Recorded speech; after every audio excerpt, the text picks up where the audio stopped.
दोस्तों मारी गुज्जूनी मौज चैनल आपનું સ્વાગત છે। આજના વિડીયોમાં આપણે વાત કરવા જઈ રહ્યા છીએ કે ઠાકોર ફેમિલીમાં ખુશીનો માહોલ છવાઈ ગયો છે।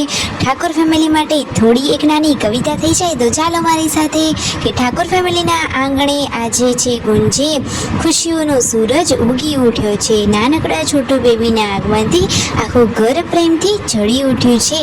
નાની નાની આંખોમાં સપનાઓનો દરિયો, નાનકડા હાથમાં સૌના હૃદયનો સહારો, એના એક સ્મિત પાછળ બધા દોડી જાય ને એમે રમાડવા માટે આખું ઘર દોડી જાય।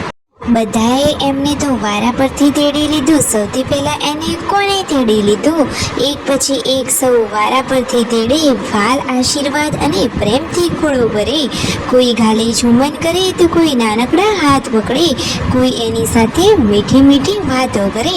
જુઓ, ઘરમાં હવે ખેલવાડીઓ ગુજશે અને હાસ્યના દીવા રોજ પ્રગટશે। નાનકડું છોટું બેબીના આગમનથી ઘરમાં સુંદર અને સુખમય વાળી ખુશીઓ છવાઈ છે।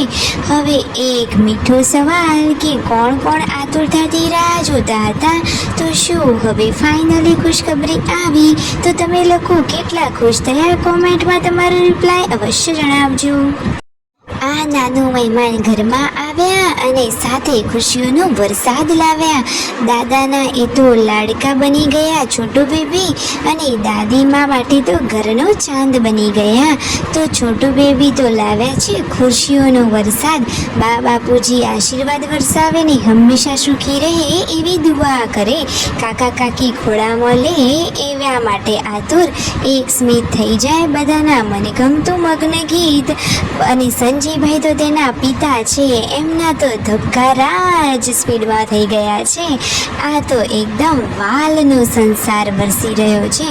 પૂનમ ભાભી તો હવે જુઓ તેમનું માતૃત્વ વરસાવી રહ્યા છે। પાર્વતી ભાભી અને રણજીતભાઈએ કર્યા એને ઘણા બધા લાડ।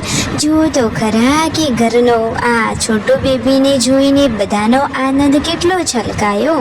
હવે એ મસ્ત સ્વાસ્થ્ય રહે અને પૂનમ ભાભીની તબિયત પણ સારી રહે। સબસ્ક્રાઈબ।